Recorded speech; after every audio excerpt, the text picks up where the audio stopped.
आज के case studies के इस लेक्चर में बात करेंगे कानून व्यवस्था में किस तरीके से सुधार किया गया है और इसका फायदा सीधा पति को मिलता है। यानी ये कह सकते हैं कि अब पति के अच्छे दिन आ गए हैं। तो कौन कौन से नियम लागू किए हैं सुप्रीम कोर्ट ने, आज की केस स्टडीज के इस लेक्चर में बात करेंगे और इन नियमों को आप कैसे अपने केस में रखकर इसका फायदा उठा सकते हैं। जय जिनेंद्र, मैं हूं मुकेश जैन। अगर आप मुझसे बात करना चाहते हैं तो आप सीधे अपॉइंटमेंट लेकर फोन पर बात कर सकते हैं। अपॉइंटमेंट के लिए या इस तरह जजमेंट्स के पैकेज के लिए जिसमें आपको 150 से अधिक जजमेंट्स मिलेंगे या अन्य किसी जानकारी के लिए दिए गए नंबर पर आप हमें एक छोटा सा मैसेज लिखिए। इसके बाद हम आपसे संपर्क करेंगे। वीडियो को लाइक और शेयर कर दीजिए। चलिए शुरुआत करते हैं। नंबर 1, सुप्रीम कोर्ट ने नियम लागू कर दिया है कि बिना जांच के दहेज उत्पीड़न का केस दर्ज नहीं होगा। यानी पत्नी जब भी जाएगी कंप्लेंट दर्ज कराने, सीधी उसकी कंप्लेंट दर्ज नहीं होगी। हाँ, कोई गंभीर मामला ना हो बस उसको छोड़कर बाकी पत्नी जितने आरोप लगाना है भर भर के आरोप लगा ले, सीधे केस दर्ज नहीं होगा। ये पहला नियम सुप्रीम कोर्ट ने जारी कर दिया। तो आप निश्चिंत रहिए। अगर आपकी पत्नी आपके विरुद्ध शिकायत दर्ज कराती है तो पहले आपको 2 महीने का सीधा कूलिंग पीरियड मिलेगा अपनी बात रखने का, आपसे पूछने का। पुलिस आपसे पूछेगी, आपकी समझौता कराने का प्रयास करेगी, सब कुछ पहले जान लिया जाएगा, जांच पड़ताल की जाएगी, उसके बाद ही एफआईआर की जाएगी, अन्यथा एफआईआर नहीं की जाएगी। नंबर 2, सीधे गिरफ्तारी नहीं होगी। ये पत्नी गई और आपको उठा लिया घर से, ये बिल्कुल नहीं होगा।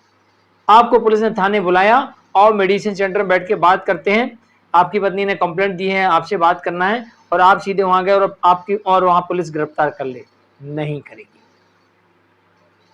क्योंकि सुप्रीम कोर्ट के दिशा निर्देश हैं कि अब पुलिस सीधे गिरफ्तार नहीं कर सकती जब तक कोई गंभीर मामला ना हो। गंभीर से मतलब यह है अब आपने उसको 2 लठ मार दिए, हाथ पैर तोड़ दिए, तो यह गंभीर मामला हो जाता है।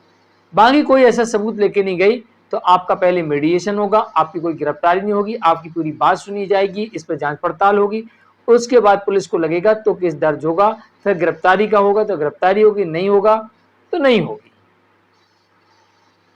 क्योंकि इस मामले में बेल कराना पड़ता है, इसमें ऐसे सेक्शन होते हैं।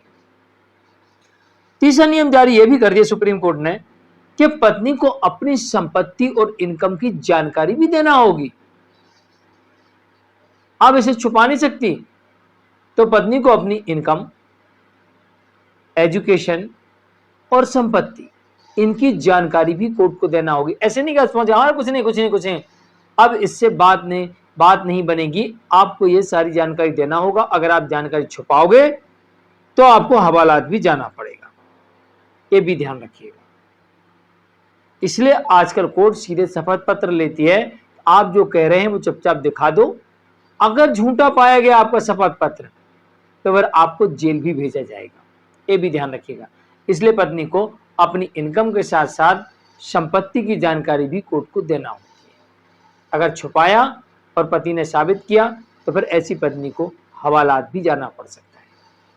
कोई भी हो, चाहे पति हो चाहे पत्नी हो, ये शपथ पत्र तो दोनों को ही देना पड़ता है और अपनी आय और अपनी संपत्ति की जानकारी कोर्ट को देना होती है। चौथा नियम है कि आप खर्चे मांगने या पत्नी खर्चे मांगने आएगी कि हमको इतना चाहिए मेंटेनेंस, तो उसे उसका कारण बताना पड़ेगा कि किस किस चीज के लिए कौन कौन सा पैसा चाहिए।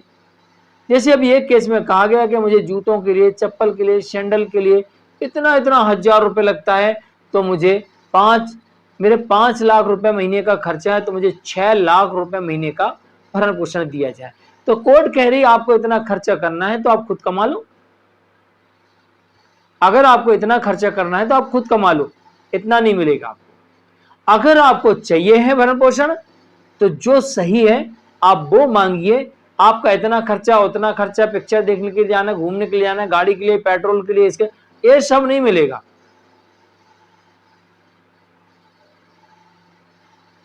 ऐसी लग्जरी लाइफ के लिए पैसा नहीं मिलेगा। अभी ऐसे और भी कुछ केसेस देखे गए जिनमें कोर्ट ने कहा कि भाई आपको जो लग रहा है सही तरीके से मांगिए, वरना आपका केस हम डिसमिस कर देंगे। ऐसे नहीं कि कुछ भी हमको इतना दे दो इतना दे दो, ये नहीं चलेगा। आप खर्चे किस लिए आपको कौन से किस मत के लिए कितना चाहिए पैसा, उस खर्चे की डिटेल दीजिए।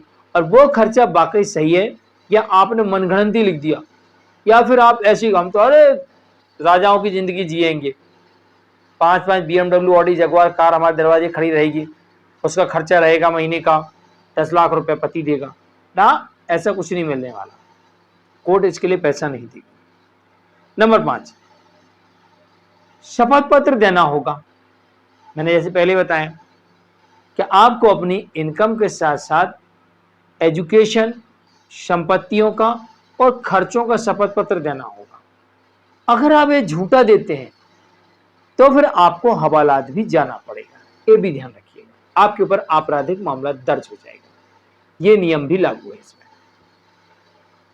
नंबर 6, छठवां नियम ये कहता है कि मेंटेनेंस पति की परिस्थितियों को देख के लगाया जाएगा। ऐसा नहीं कि पति की इनकम 1 लाख रुपए है, चलो 50,000 पत्नी को दे दो ना, सबसे पहले उससे जवाब मांगा जाएगा कि भैया तेरी पत्नी तेरी इनकम 1 लाख बता रही, तो बता है क्या 1 लाख? फिर पति बताएगा हाँ जी 1 लाख है, ठीक है। अब तेरे खर्चे कितने ही बता। अब पति को नहीं बताएगा तो बात अलग है, बताएगा तो कोर्ट कहेगी ओके, कौन कौन से खर्चे, चलो ये नहीं चलेगा, ये चलेगा। यानी खर्चे भी यहाँ देखे जाएंगे कि विधिवत है जो खर्चे हैं उन्हीं को इसमें कोर्ट कंसीडर करेगी, बाकी नहीं करेगी। तो इसमें पति के जितने भी खर्चे हैं सारे खर्चों को घटाने के बाद जो फिर नेट पति की सैलरी या इनकम जो बचेगी उसमें से फिर पत्नी को कितना पैसा देना है फिर कोर्ट तय करेगी। ऐसा नहीं कि पत्नी ने बोली और पति को बिना सुने लगा दूं ना, पहले पति को सुना जाएगा, उससे पूछा जाएगा, वो बताएगा, पति को पूरा मौका दिया जाएगा बताने का कि भाई आपने इनकम और अपनी खर्चों के बारे में मैं पूरा डिटेल में बताऊं, फिर हम देखते क्या करना है इस मामले में। 7वां नियम यह कहता है कि अगर पत्नी साथ नहीं रहना चाहती, अगर पार्टनर साथ नहीं रहना चाहती, चाहे पत्नी हो चाहे पति हो, दोनों ही लोग आपस में कर लिए समझौता, नहीं हमको रहना साथ में, चलो, अगर दोनों ने आपस में समझौता कर लिए साथ नहीं रहना, तो आपको इसमें 6 महीने का कूलिंग पीरियड भी नहीं लेना पड़ेगा और म्यूचुअल डाइवोर्स आपकी हो जाएगी और 1 महीने के भीतर आपको डिवोर्स की डिक्री फैमिली कोर्ट से मिल जाएगी, बहुत जल्दी डिवोर्स हो जाएगी। और अगर दो में से कोई एक ऐसा पार्टनर है कि जो साथ नहीं रहना चाहता या उद्दंड है और डिवोर्स नहीं दे रहा और जिसे डिवोर्स लेना है उसके पास कोई सबूत नहीं है, तो ऐसे में आर्टिकल 142 का प्रयोग करके न्यायालय ऐसे मामलों में भी डिवोर्स दे देती है। 8वां नियम यह कहता है तो सामान्य आरोप लगाए तो केस नहीं चलेगा। जो रोज की खटर पटर होती है, ऐसे अगर आपने आरोप लगाए, ऐसे सबूत लेके गए तो कोई केस नहीं चलेगा, आपके केस को रद्द कर दिया जाएगा। 9वां नियम यह कहता है कि झूठे आरोप लगाए, चाहे पति लगाए चाहे पत्नी लगाए अपने पार्टनर के ऊपर, कोई भी व्यक्ति अगर झूठे आरोप लगाएगा तो जिस व्यक्ति के ऊपर आपने झूठे आरोप लगाए हैं, तो जो जिसके ऊपर झूठे आरोप लगे हैं वो पीड़ित हो गया और अब वो इस आरोप लगाने वाले व्यक्ति से बड़ी आसानी से फैमिली कोर्ट से ही डिवोर्स ले सकते हैं, उसको हाई कोर्ट और सुप्रीम कोर्ट जाने की आवश्यकता नहीं पड़ेगी, यहीं डिवोर्स हो जाएगा, बड़ी आसानी से मिल जाए। तो झूठे आरोप लगाए तो आपका जो विपक्षी है वो आपसे डिवोर्स ले लेगा। और 10वां नियम सुप्रीम कोर्ट का ये कहता है कि अगर पत्नी पढ़ी लिखी है, स्वस्थ है, कमाने में सक्षम है या पहले कमा चुकी है, तो ऐसी पत्नी को भरण पोषण नहीं दिया जाएगा। जो पत्नी बिना किसी कारण के अलग रह रही है और कमाने में सक्षम है या पहले कमा चुकी है, तो ऐसी पत्नी को भरण पोषण नहीं दिया जाएगा। ये 10 नियम आपके लिए आपके केस में बहुत महत्वपूर्ण है, ध्यान में रखिएगा और इन नियमों को अपने केस में आप लगाकर बेनिफिट ले सकते हैं। अलग अलग जजमेंटों में ये नियम देखने को मिलते हैं। मैं मुकेश जैन, वीडियो को लाइक और शेयर कर दीजिए। आज के लिए इतना ही।